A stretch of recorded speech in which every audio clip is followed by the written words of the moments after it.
Welcome to Lottel and our series Queer Conversation. In the studio with me today is Robyn Reynolds, a stand-up comedian who has just produced a show, a one-woman show called Cake.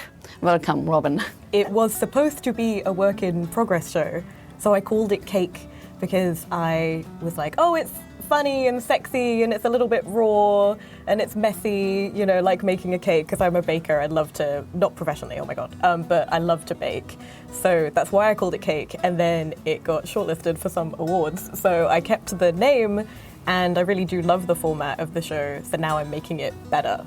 The motivation of Cake, I guess, has been really was Crohn's disease and bringing Crohn's disease to stage. Crohn's disease, and it's an autoimmune disorder, and I've had it for over 6 years, but it was very hard to get diagnosed. But I've only just started talking about having Crohn's disease on stage, and I've been doing comedy for probably coming up to 4 years, but it feels weird with COVID. But anyway, and I've only just started talking about having Crohn's, and Crohn's disease is way more common with Jewish people. There is a correlation there. We just love to pass down our inherited trauma through our intestines. We love to do that. I don't know if you know. And yeah, I think also trying to get my dad to open up, because it's my paternal grandparents who survived concentration camps, and learning more about that.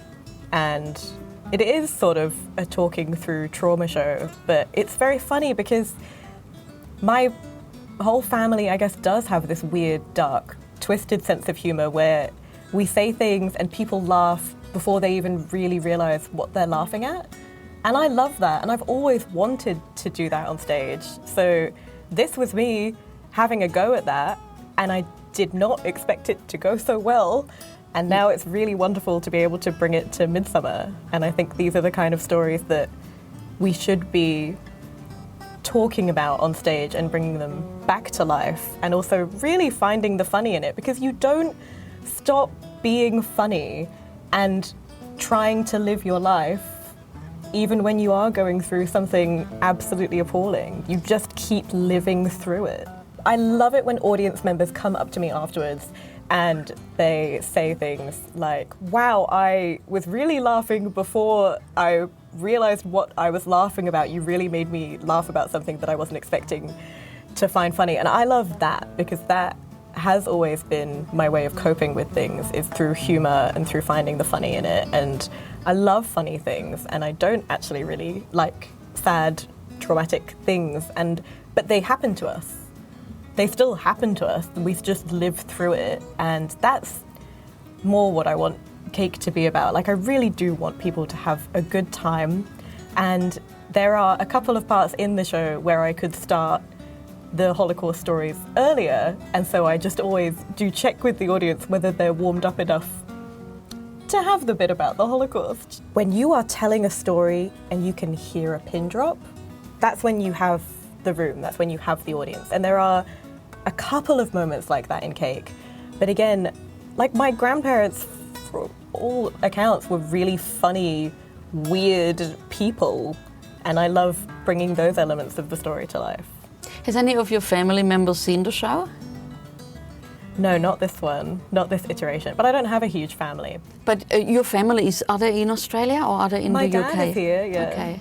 I would love for him to see it one day when it's polished. And also, I love my dad. Oh my God, please go with me on this. I love my dad, but hopefully other performers will get what I'm talking about. When it's weird to have a parent in the audience. He'll talk to me throughout the show, you know, and people don't know that that's my dad. People are just like, why is this old man shouting at this woman? But like, he's so involved and he loves me so much, and one day he will see it. Anyway, sorry to detour. It's difficult to be so vulnerable and exposed on stage, but also having a lot of fun, and then your dad is there. Talking about the audience, and how do you as a comedian deal with, you know, people who interrupt? And if you really have the audience on side, they will defend you, and I have had that happen, and it feels really nice.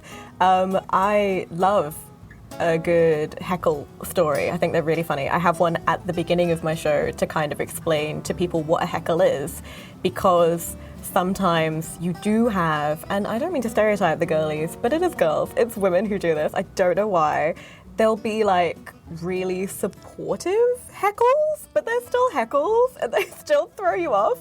And you just have like maybe this gorgeous woman who really is resonating with what you're saying, and she'll be like, yes, and you're like, shut up. So I have some jokes about when that's happened. Your journey to becoming a comedian, did you always wanted to be a comedian? You say you come from a very funny family. No, I never wanted to be a comedian.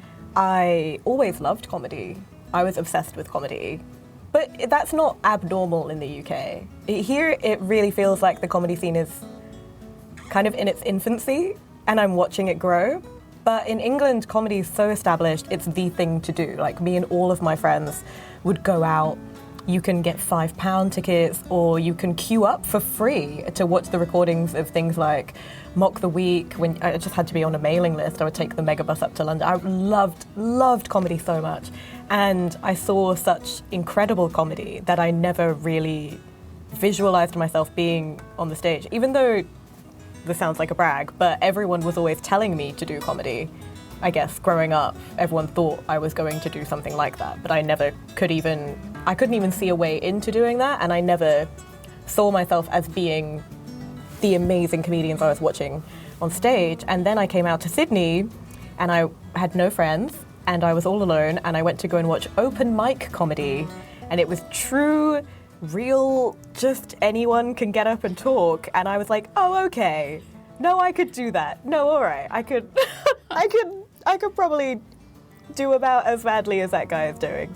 And then I started in a women's only comedy room. It was called What She Said. There is still a version of it called Yeah the Girls. It's at Chippendale Hotel in Sydney every Sunday. Need some open mics where you can practice and not have to be the best.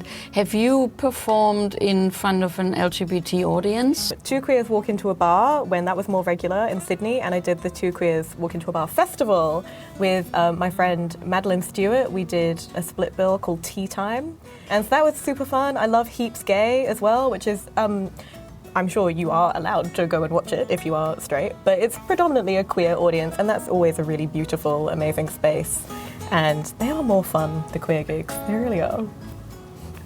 And Midsummer is coming up. What date and the venue for Midsummer?